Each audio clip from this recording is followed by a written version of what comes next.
Good afternoon and a very warm welcome to everyone who has joined us here today, another Morgan McKinley webinar series. I'm April Ware and I work with our National Professional Service team, specialising in the area of tax and assurance within professional services. The topic of today's event and what we really want to explore today is why do highly successful assurance and tax professionals work and return to professional services? And to answer that very question, we are delighted to be joined today by a panel of highly successful and experienced speakers. And like any good event, we had a last-minute change. Aidan Byrne was not able to join us today, so instead we are excited to be joined by his colleague and fellow tax partner, Suzanne O'Neill. We are also joined today by Niall Barrett, assurance partner at Ernst Young. Vic Aingley is hopefully about to pop on, tax partner from Grant Thornton. And last, but certainly not least, Sinead McHugh, audit partner at Safri Champness. Today's webinar should last between 40 to 45 minutes. And to begin, I'm going to ask each of our speakers to take us through their career journey to date. We will then have a discussion around a career in practice. And finally, time permitting, I will invite you, the listener, to ask our speakers any questions you may have. So please feel free to pop any questions you have in the question box. So Niall, I might begin with you. If you could maybe talk us through your career journey to date, please. Super, thanks April. I immediately looked to make sure I hadn't the mute button on because it's the usual, you're on mute. So hello everyone, so I'm Niall Barrett. I'm an assurance partner here with Ernst & Young in Cork. So whenever I'm asked to do these events, I always smile and look back at how many years I've been in this game. So I think it's 23 years at this stage. So having done a BCom in UCC, I then went and joined KPMG in Cork and actually spent 12 years with KPMG in different roles. Actually moved to Australia with KPMG and then came back and worked in Dublin with them, etc. So I had a fantastic career with KPMG and got great training. I then left as a director because I always wanted to work in industry. I always wanted to see what the other side of the desk looked like. So went to industry, went to become finance director of Hasbro Games down in Waterford. Then left that and went to Gilead Sciences, which is a US multinational pharmaceutical company, and they're headquartered in San Francisco, and they have a shared service center in Cork. So led that operation for a period of time and then had a great opportunity to move to the manufacturing operations in Carrigtwohill in Cork. So I was the head of finance for Ireland in Gilead Sciences and also had a global role in the Gilead global organization. And then interestingly, EY were my auditors, and then an opportunity arose for me to come back into audit, so which makes me relatively unique that I've, over the 23 years, I think I've done now 15 years in audit and 8 years in practice. So I'm with EY now since June 2018 as an assurance partner. Wow. So great to meet everyone virtually. Yeah, that's really interesting. We might delve into that a little bit more. So moved to industry and came back. That's wonderful. Suzanne, over to you, please. Well, hello everyone. So yeah, just thinking about where I started off, and it's a good few years ago now. So I started off and I trained in a small practice in Dublin. It was very much a sort of mixed accounting tax role. Then having qualified, I spent a good many years as an audit manager. And then following that, I moved to RSM, which I suppose known by, I think, Ryan Drennan at that point. And at that stage, the firm was starting to grow and starting to develop a tax department. So there was an opportunity, to move over to tax. And I was at the stage where I felt I needed a change, really. So I started, took the tax exams and made that move to tax. And I never looked back, really. I've loved that ever since. I suppose really no 2 days are the same in tax. It changes constantly. I got a lot of good opportunities that have kept me in RSM for so long, really. I went part-time for a good many years when my children were small, which was really good. And then at a later stage, I got an opportunity to run a sub-office that we were opening outside Dublin. So I spent about 10 years doing that. And I'm very much now back in a full-time tax role. So I'm the head of the global employer services in RSM. So it's very much an international role, liaising with colleagues and clients across the globe, very dynamic. So that's where I am. Thank you. Sounds wonderful. Thank you for that, Suzanne. And Sinead, please, if you wouldn't mind talking us through your career to date. Of course. Hi everyone. So I actually trained in a very small practice like Suzanne just after I finished a business degree. Again, doing pretty much everything: management accounts, tax, payroll, VAT, etc. And when I qualified, I actually left there, moved to London with no job or nothing, and I was very lucky and fortunate to join Tenon for a few years, who actually then moved to RSM. But before we moved to RSM, we joined, our team joined Safri Champness in the UK. I actually specialise and was just fortunate to fall into that job in film and TV. I stayed in London for probably about 8 or 9 years, and actually moved back to Dublin, still doing what I do in London, based in Dublin, just for family reasons. We had 2 small kids and wanted to come back to our family. And since then, we've set up a Dublin office here, doing exactly what we did in London, doing film and TV. Obviously, the plan would be to expand it out and to do kind of more general audit and have a tax team, etc.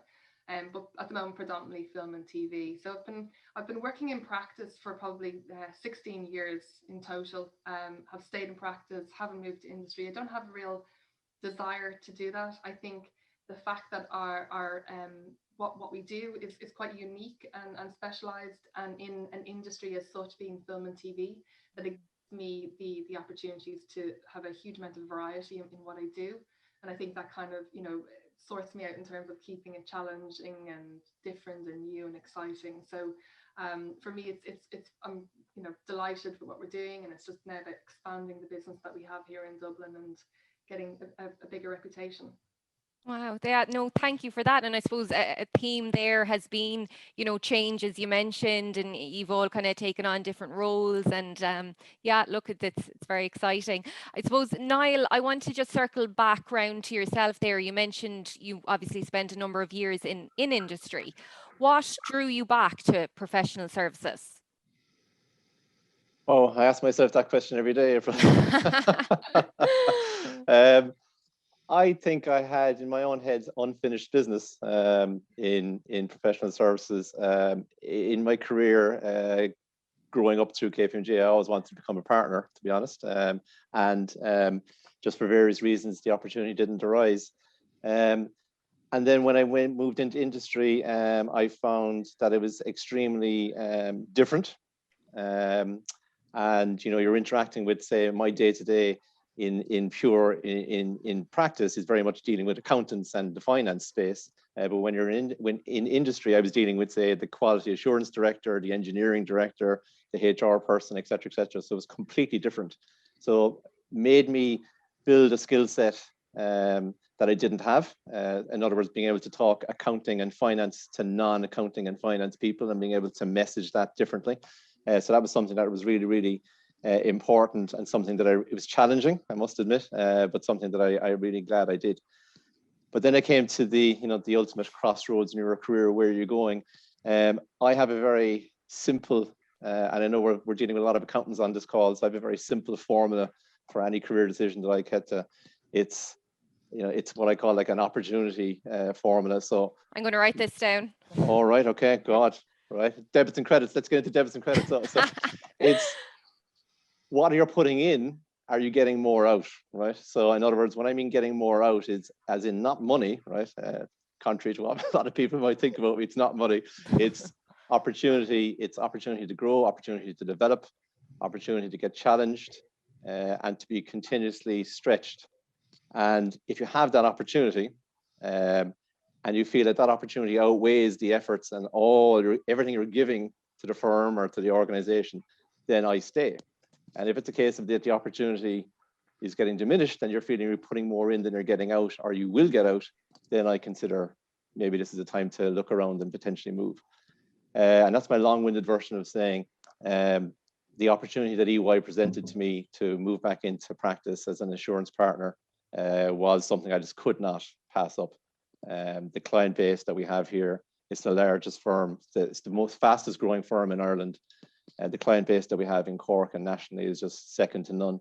So that was, in my very simple formula, April, the opportunity won. It's working for you, clearly. You seem very, very passionate about it. And can I ask, how long do you think someone can be in industry and then come back to practice? Obviously, it was a number of years for yourself. Yeah, I get asked that question quite regularly. I believe it depends. I don't think there's one answer to that, right? I think it depends on the individual and depends on what they were doing. So if you move into industry from practice and you're working on, say, a project role, or there's a significant capital development and you're kind of managing that, and then 2 years later that's done, then that might be a good pivot point to potentially move back into industry. Or if you're working in more of a core finance role, then it could be a longer period of time. I don't think there's any right or wrong answer. I just think you need to be able to be authentic to yourself and authentic to an interviewer and explain why this is the time that you now want to move. Yes. And if you believe it passionately and it makes sense to you and you're authentic, then I think any interviewer will be able to see that. So there's no right or wrong. Like all good accounting answers, there's no right or wrong answer. There's a gray. Okay, thank you. Sinead, obviously, I suppose diversity, inclusion, gender equality are all massive topics. We actually had an event around that just earlier this morning in Morgan McKinley. So, and I suppose they're hot topics essentially more so in the working environment, and female leadership continues to be, up there as well. Do you think practices are doing enough to manage gender equality? Certainly from my experience, I think they genuinely are. I've been working, with my current team, or and with Safri or that team within Safri for 12 years. I'm a full-time working mom of 3 very small kids. They're all 5, so it's Wow, how do you do that? You're a superwoman, so okay, fair play. Those dark circles, that's for sure. I've always had the support from my team and the support groups within Safri to allow me to develop my career and still be a mom at heart. And we actually have set up a dedicated team within Safri. It's a group called Equality, Diversity and Inclusion, and the aim of that group is to make sure that we have equality in the workplace. So that's including partners and staff and all members. We want to make sure that people are getting the right talent, the right experience to allow them to progress and move up. And it's about also making sure that everyone in the team or within Safri is feeling comfortable, feels like they're getting enough support, they're getting the best out of their potential. Are we providing enough, learning and development with them? And what the team does, this group does, and it's not just including partners. We include all levels. So we have trainees and senior managers, directors within this group. They would meet every few weeks and they develop strategies or campaigns to run throughout the year to come up with new ideas as to how it may help females, males, and equality, inclusion within the workplace. And some certain things, certainly from my perspective, that I found is quite useful as a working mom. We've got agile working policy that was introduced this year, and obviously that's been escalated because of COVID. But now, although I had flexibility before, I can certainly, all staff members can decide to do 2 days in the office or 2 days at home, or whichever works for them and their I suppose their personal life as well. And then we also introduced a couple of years ago, which I found great actually, certainly as a female and as a mom, was core hours. Yes. To be available between 10 and 4. You could then decide to do 8 to 4, 9 to 5, or do whatever needs to be done. But essentially, as long as you had the opportunity to drop kids to school, you had the opportunity to still be present in your team, feel supported, progress your career. And that's exactly what I've had the opportunity to do. I joined Safri having just recently qualified in Dublin, and I have moved up over those 12 years into partner role. I've had the support of everyone behind me. Brilliant. Of myself being female or having, the madness at home or whatever. Yes. I felt like supported. So I do genuinely think that there's a lot going on in practice and firms to really help the position. Yeah, I absolutely agree. And I suppose that kind of leads on to my next question to yourself, Suzanne, around hybrid working, and Sinead, I suppose mentioned it there. What are your thoughts around this yourself, and I suppose potential benefits and challenges going forward? Well, April, I suppose, it's come on us so suddenly as a result of COVID. We wouldn't have been talking about hybrid working probably this time 18 months ago. But I suppose what we've really seen over the COVID period is how this can work. The change was really forced on us at very short notice. And it's incredible how firms, across the world and across Ireland adapted to it. I really do think that employers will embrace it going forward because it has been such a positive experience. And just in that context, in RSM, we conducted an employee survey of all our employees in the last week or two. And really overwhelmingly, there is a demand for hybrid working. So in some form or other, it's definitely going to be introduced. Not everyone is as far advanced as Sinead's company, who all seem to have already got a lot of that in place. But obviously it comes with its challenges and with its benefits. So it's a matter of balancing all of those in whatever form it's introduced. I think for employees, like it goes without saying, I think that lack of that commute time can be such an issue for people, especially say traveling into Dublin or any city. That's huge. And just the work-life balance that it brings is a massive benefit for employees as well. But equally for employers, there's a lot of advantages to it. I think one big thing could be just the reach in a very tight employee market. If there's a wider geographic reach of employees that we can tap into, our potential employees, yes, that would be a huge issue, really. And I suppose just from a pure cost perspective, we're probably going to see some change in the whole structuring of offices going forward, and whether there's the same need for the same level of space, whether we move to hubs or we move to hot desking or whatever it may be. It definitely brings benefits for employers as well. But I think most importantly is probably, if you've got happy employees and what we're offering works for them, well, that's to everyone's benefit. So definitely on the benefit side, it goes without saying that there's a lot to offer. But like, I suppose, when we're talking about this ourselves within the firm at the moment, naturally it comes with its challenges as well. Sure. It mightn't suit every employee. A lot of people are living in apartments, co-sharing with other people. And I know a lot of people did struggle with COVID. So from that perspective, does it have to be a choice, or, is it across the board? Does it suit everyone? These are, I suppose, matters we need to think about as we move forward. Yes. And children, if people have young children at home, I'm sure anyone in that position during COVID knows the challenges that brings, trying to do a day's work when you have children in the house. So, and also just purely from the work perspective, that whole lack of interaction with people, with social, with isolation, I think it brings a lot of challenges, but well worth considering.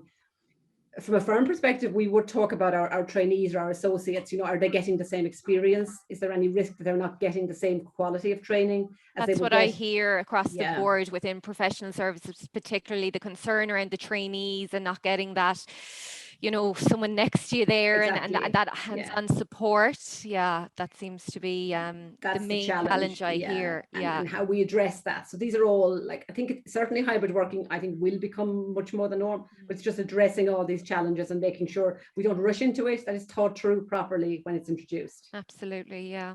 And I was going to actually ask Vic, but unfortunately due to technical reasons, he hasn't been able to join us today. But perhaps Niall, obviously I know you're based out of Cork now, or potentially Suzanne, I think you mentioned you worked in some of the regional offices. I suppose within professional services, are you afforded the same opportunities and client exposure operating out of a regional office? The short answer, I would say yes, 100%. So over my 23 years, whatever it has been, I've worked in Dublin for, I'd say, 5 of those. So I can speak for, working at the mothership kind of office and working in the regional outposts. I think the days of geography dictating your portfolio of clients are over. I think COVID has accelerated that. But I believe, like in EY, we look at our client base and our talent base, and we match one against the other. And we don't look at it through the lens of, oh, Niall is sitting in Cork, therefore he has to only do, within the county bounds. So it's a more of a talent and risk focus rather than a geography focus. I can speak to EY from a regional perspective. So we operate actually as a region. So our offices in Cork and Limerick and Galway and Waterford. We actually bring Galway into the heading of Munster, so we're the region. All our teams move across all of those offices regularly. And as I say, then if it's a PLC piece of work and we have somebody who's really talented in that area sitting in Waterford, then they obviously work on that if it's Dublin based. So the opportunities are there definitively, I believe.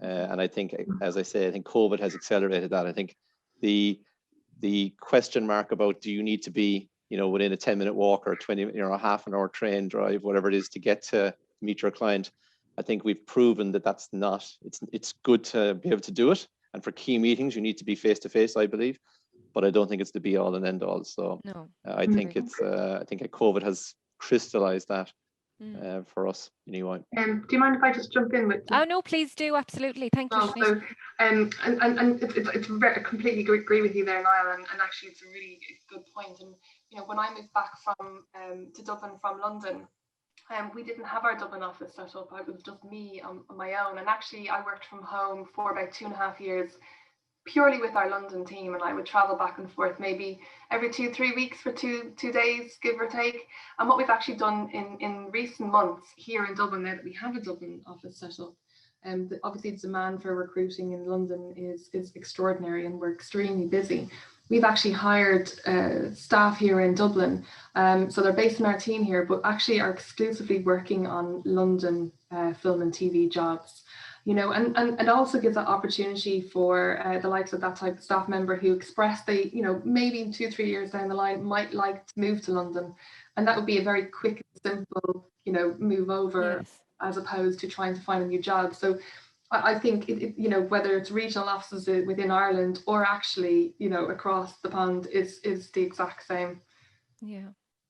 No, absolutely. And I suppose ultimately one of the questions I wanted to really get your opinion on today is what I really wanted to ask you is, what would you advise an audit tax senior, newly qualified, making that decision right now? Do I stay in practice or do I go and try industry? What advice would you give them?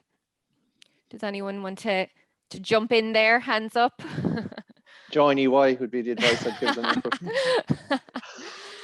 I mean, I've loved practice. I mean, I haven't actually moved to industry like Niall has, but I suppose what my role is, we're involved in an industry as such, and a very unique one. I think that for myself, practice, I think, gives variety and gives challenges, and it gives you're interacting with various different people and different clients.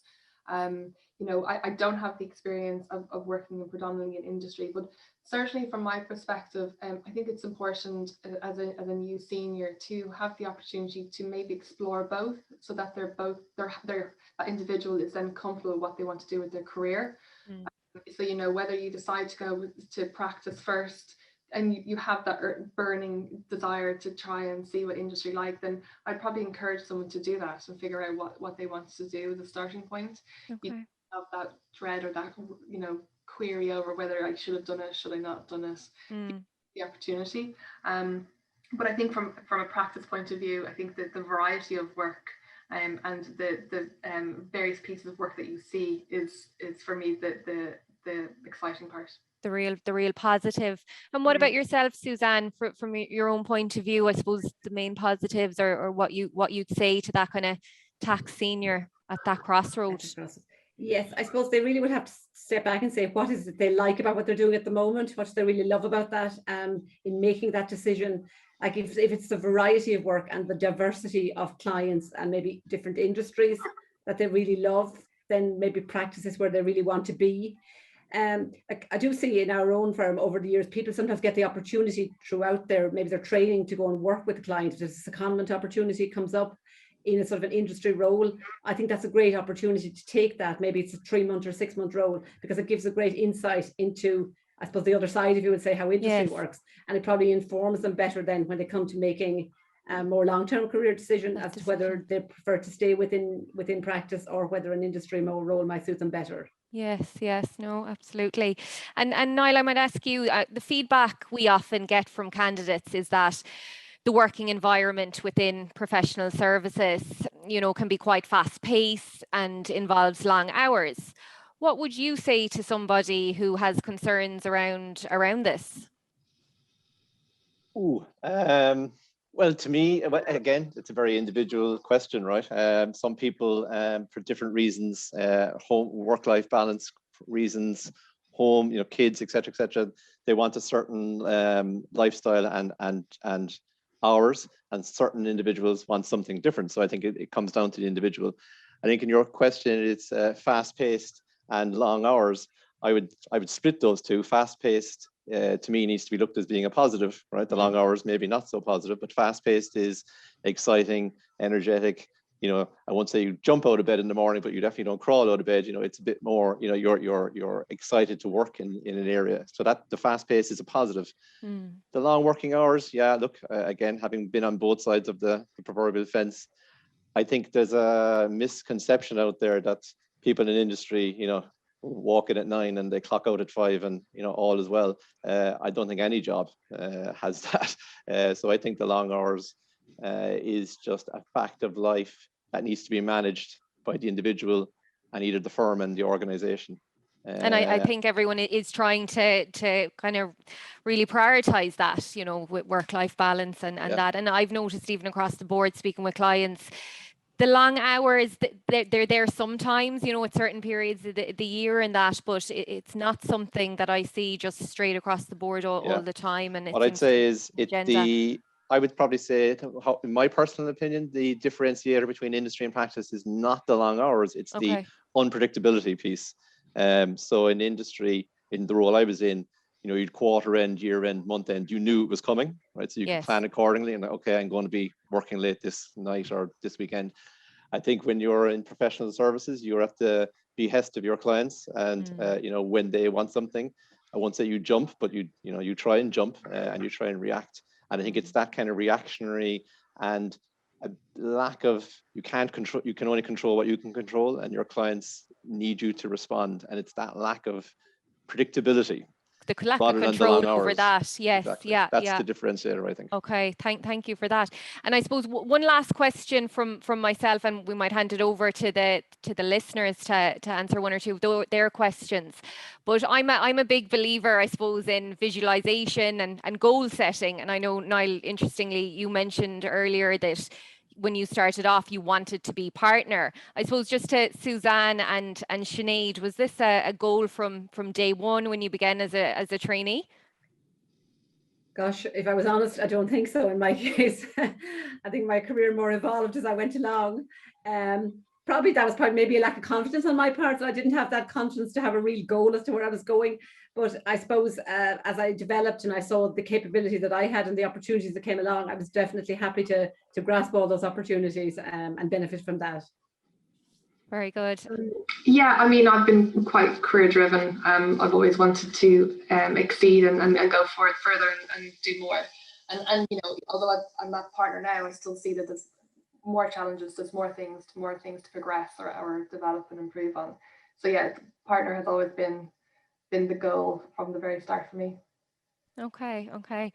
Yeah, I know. I love law of attraction, visualization, and all of that. So it's interesting to find out. Okay, so look, I'm just going to ask one or two questions. We've about 5 or 10 minutes left.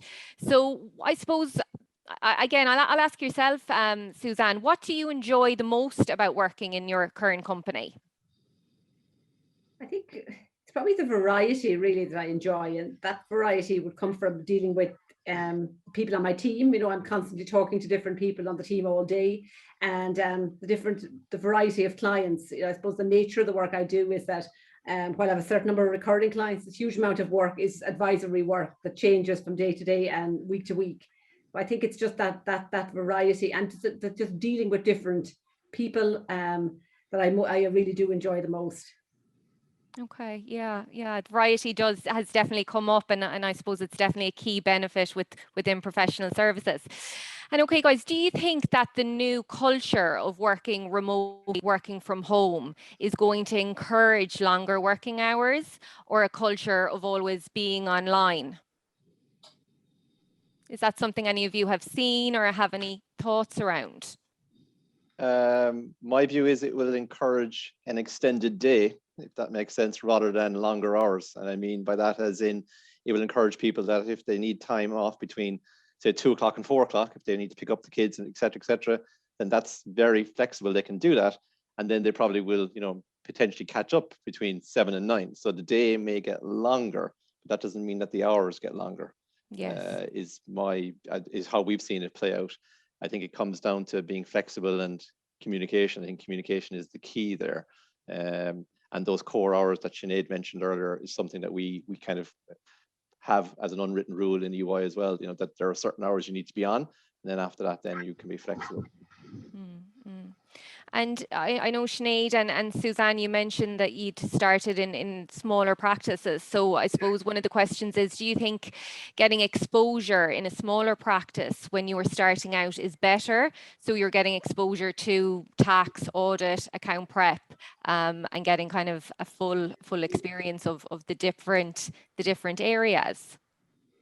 From my experience, I would say it's really it's important. It gives you a lot more opportunities to join a different team or do something new and exciting, and also it gives you an idea of what all the different areas are, rather than just working in one particular area, as training, or one particular piece of an audit of the audit cycle. From my perspective, I did so much. I felt like I could do bits of everything, and I knew what I liked and I knew what I didn't like, and then it gave me the opportunity then to kind of understand what I wanted to do going forward. Yes, yeah. Would you agree, Suzanne? I would, yes. And I think, and even for someone working in tax, I think having that accounting background is really good. It gives you very much a knowledge of puts everything in perspective, really, from a tax perspective as well. So yeah, I think a smaller firm training does really stand to a person. I suppose at some point it's good then to specialize, so and not be entirely a generalist. So it's it's to get that point at which the person needs to decide where they're going. They've gotten this general practice training, and move on from there with into a specialist role, really. Yes. And Niall, have you anything to add to that point? Many of my colleagues in EY have trained in smaller practice. Okay. I think there's this misnomer out there that if you're in Big Four, you have to have been nearly born into it, and you have to work. That's not the case. No. The question I always ask people when I'm interviewing is, differentiate between an auditor and an accountant. Are you a great auditor or are you a great accountant? And they're not necessarily the same thing. And smaller practice to me, not always, but I would say drives being a really good accountant first. And that's just something that I always ask that question. But I think as I'm repeating myself, I think people think that everyone in Big Four, you must have been in Big Four all the way up. That's not the case. Some of the best I'd people I often work hear with, that at times. Yeah, there is that misconception. No, absolutely, that's good to make that clear. Okay, guys, we've more or less come to the top of the hour. But look, I suppose personally, I want to thank you all so much. I can appreciate how busy you all are, and it was wonderful speaking with you all. And I think we kind of covered a lot of different topics there, and I definitely think we could potentially have a follow-up webinar if you're free again, and delve into some of these areas more. I also want to thank all of my team in the professional service team in Morgan McKinley, and Natasha also on our marketing team, who's been a great support in arranging this webinar. And finally, to you, the listeners, I hope you enjoyed today's webinar. And if you do have any, follow-up questions or feedback, we'd love to hear from you. So wishing everyone a fantastic day, and speak to you all soon. Bye for now.